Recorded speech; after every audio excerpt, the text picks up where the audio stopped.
Sister, muri manakiro wacho handisi kunyatsomunzwisisa ini. Ichamutunzwisa kuti Asi matibikira howa. Ausihowa budi. Chii? Machanks.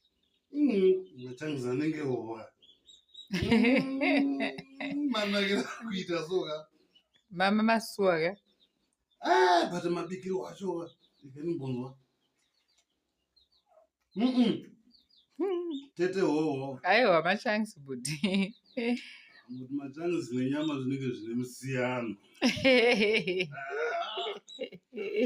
But haazongodo everyday. Yava iye kuti mama masuwa pamwendo saka.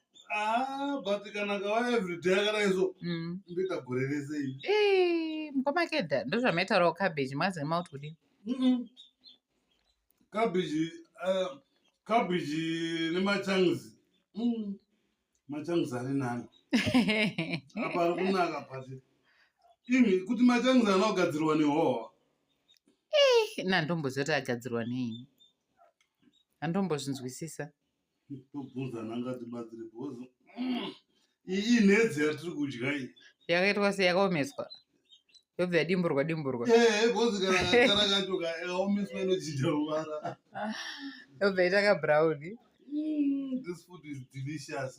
I'm glad you're enjoying it.